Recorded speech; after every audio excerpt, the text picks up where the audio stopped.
In Dune, religion isn't just belief. It's a weapon. And the deadliest hands holding it are not on a battlefield, but behind the scenes. Is it faith, or is it control? This is the core question Dune dares to ask. The story is famous for its giant sandworms and shimmering spice. But beneath the surface, it explores something much deeper. Herbert shows the very nature of belief. We see how religion can offer genuine comfort and hope. It can be a light in the darkest of times. But Dune also shows a colder, more calculated side. It reveals how faith can be carefully crafted. It can be used as a powerful tool for control, shaping the destinies of entire civilizations. By the end of this video, you'll understand how Dune flips our idea of religion upside down, and why it feels disturbingly close to real-world history. Because once you see how belief can be manufactured in a fictional universe, it becomes impossible not to notice it in our own. And you are watching this here at Chasing Sunsets, where curiosity meets truth. A myth shapes lives, gives direction, purpose, identity. But in Dune, the mysterious Bene Gesserit sisterhood does not just wait for myths to appear. They actively create them. They plant stories and prophecies across planets and over many generations. This careful planning gives them immense, almost invisible power over the course of history. The Bene Gesserit are a secretive and powerful matriarchal order. Its members are women who have trained their minds and bodies to achieve incredible feats. They are masters of observation and manipulation. They use a special technique called the voice, which allows them to command others to obey. Their plans unfold not over days or years, but over centuries. They even guide and control human bloodlines through their intricate breeding program. Their real strength isn't magic, it's narrative control. Quick break. If you're enjoying this deep dive, hit subscribe, share, and comment. I post one long video and 2 shorts every week, and this is part of my November Dune series. Don't miss the rest. It gets wild. Their grand plan moves with the patience of a slow-flowing river, using the myths they have sown to steer humanity towards their intended future. So, how does a simple story become a tool for such immense control? The process is subtle. First, a myth must feel ancient and deeply true. The Bene Gesserit create rituals, symbols, and prophecies. They link these creations to the deepest fears and desires of a culture.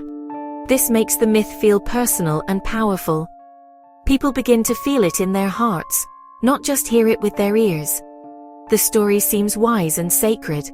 When people are afraid or desperate for hope, they will naturally look for a leader who fulfills the story. This is how power is quietly handed over. Let's look more closely at this idea of myth-making. Think of it like planting a garden. You do not just throw seeds on the ground and hope for the best. You carefully prepare the soil. You choose the right seeds for the climate. You water them. You protect them. The Bene Gesserit do this with ideas. They study a culture's deepest beliefs and traditions. Then they plant a story, a prophecy, that fits perfectly within that culture. This story is designed to grow over hundreds of years, waiting for the right moment to bloom. The Bene Gesserit are the ultimate example of this practice. They are not just religious figures, they are social and political engineers. They appear as reverend mothers, wise women who seem to hold spiritual truths. But behind their calm faces, they are playing a very long game. They have a name for their work, Missionaria Protectiva. This branch spreads infectious superstitions on primitive worlds. These religious ideas act as a shield. They create a safe space for a Bene Gesserit stranded on that planet. This process makes their control almost impossible to detect. To the people of a planet like Arrakis, the prophecies of a Messiah from another world feel like sacred belief. They have been passed down for generations. They are part of their identity. The people do not know these stories were deliberately planted centuries ago. This is the genius of the Bene Gesserit's method. The control does not feel like a chain. It feels like a comforting, familiar truth that has always been there. This shows how powerful stories can be. A story is not just entertainment. It can shape how we see the world. It can tell us who our heroes are. It can tell us who our enemies are. It can give us a reason to fight. It can give us a reason to hope. It can give us a reason to obey. The Bene Gesserit understand this better than anyone. They use stories to create a path for their chosen leader, the Kwisatz Haderach. By the time he arrives, the world is already prepared to accept him. The stage has been set. The lines have been written. The audience is ready to believe. The Bene Gesserit have a whole toolkit for manipulation. These tools are not weapons like knives or lasers. They are much more subtle and, in many ways, more powerful. One of their main tools is the breeding program. For thousands of years, they have arranged marriages and guided bloodlines. Their goal is to produce a super being, the Kwisatz Haderach. This is not about love or family. It is a cold scientific project to create a specific outcome. They are shaping humanity's genetic future to serve their own long-term goals. Another key tool is the planting of prophecy, which we have touched on. Imagine leaving a map for someone to find 1,000 years from now. That is what the Bene Gesserit do with their stories. They create detailed prophecies about a savior, a lisan al-gaib, or voice from the outer world. They fill these stories with specific signs and rituals. When Paul Atreides arrives on Arrakis, his actions and even his mother's knowledge of local customs seem to fulfill these prophecies perfectly. The Fremen see a Messiah, not a young man whose path has been carefully paved by others.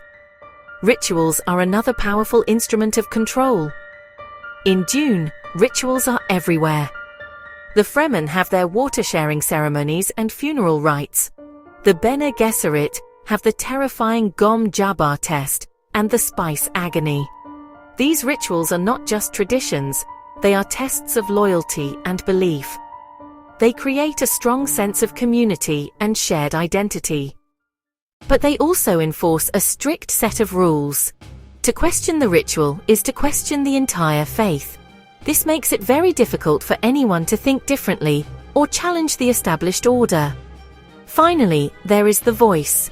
This is a Bene Gesserit's ability to control people with the tone of her speech. By subtly changing her vocal pitch, she can force someone to obey her commands. This is the most direct form of control shown in the story. It is a perfect metaphor for what the sisterhood does on a larger scale. They may not use the voice on entire planets, but their myths and prophecies work in a similar way. They speak to the subconscious of a culture, planting a command that will be followed without question. Dune masterfully contrasts two different kinds of belief.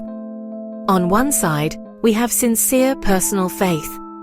This is the faith that grows naturally within a person or a community. It is a source of genuine strength. It is a source of comfort. It is a source of moral guidance. For many of the Fremen on Arrakis, their belief system is deeply tied to their harsh environment. It helps them survive.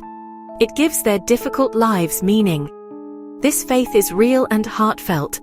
It comes from within, born from shared experience. It comes from within, born from a deep connection to their world. On the other side, we have engineered belief. This is the faith the Bene Gesserit create and manipulate. It looks and feels like real faith. It uses the same language. It uses the same rituals. It uses the same symbols. But its origin is completely different. It is not born from the hearts of the people. It is designed in the shadows by a calculating organization. It is a tool, a means to an end. The goal is not spiritual enlightenment for the masses. The goal is power for the sisterhood.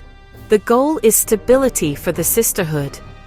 This belief is imposed from the outside, even if people think it is their own. The story constantly asks us to consider the difference. When a Fremen warrior fights and dies believing in the prophecy of the lisan al-gaib, is his faith any less real to him? He feels it with all his heart. Yet, his belief is being used as a weapon in a war he does not fully understand. This is the tragedy of Dune. The most sincere devotion can be harnessed for the most cynical purposes. The line between a genuine spiritual movement and a manipulated political force becomes almost impossibly blurry. This is where the true danger lies. If an engineered belief can feel just as powerful as a sincere one, how can we ever know the difference? Dune suggests that the answer lies in questioning the source. True faith often encourages personal reflection and choice. Engineered belief, however, often discourages doubt. It demands absolute obedience. It tells you that there is only one path and that questioning it is a sin. The Bene Gesserit's power depends on people not asking where the prophecies came from. Their control is maintained by keeping the believers in the dark. The ideas in Dune are not just confined to a fictional universe. They hold up a mirror to our own world. Leaders, brands, political movements have always used stories to inspire people and rally support. Think about national myths, advertising slogans, the narratives built around public figures. These are all forms of modern myth-making. They create a sense of identity and belonging. They give us heroes to admire and goals to strive for. These stories help build communities and simplify a complex world. However, Dune serves as a powerful warning. It urges us to look closer at the stories we are told. We should always ask, who is telling this story? And who benefits if I believe it? When a story creates an us versus them mentality, it can become a tool for division. When a narrative discourages questions and demands blind loyalty, it can hide harmful intentions. If a belief system blocks doubt or other perspectives, it may be a system of control rather than truth. So, what can we do? First, become more aware of the stories that shape our lives. See the narrative behind the news, the advertisement, the political speech. Ask critical questions. Who gains power if I believe this? What is this story asking me to do or feel? What would I think if I heard the opposite story? Awareness is its own defense, because the moment you recognize a constructed narrative, its power breaks. Second, value doubt. Doubt is not a weakness, it is a mental shield. It protects your mind from being controlled without your consent. It is the guardian of your intellectual freedom. Ultimately, Dune is more than a tale of spice and sandworms. It is a profound lesson about humanity, power, and the stories we tell ourselves. It is a call to be mindful of the myth-makers. It is an encouragement to seek out a faith that liberates the mind, rather than one that cages it. And Herbert leaves us with a question that lingers long after the last page. Are we following a path that we have chosen for ourselves, based on our own thoughts and values? Or are we walking down a road that someone else has carefully built for us? Is true freedom possible, if our beliefs can be engineered? Drop your thoughts below, and if you want deeper dives into philosophy and myth-making, subscribe to Chasing Sunsets 49. I post one long video and 2 shorts every week.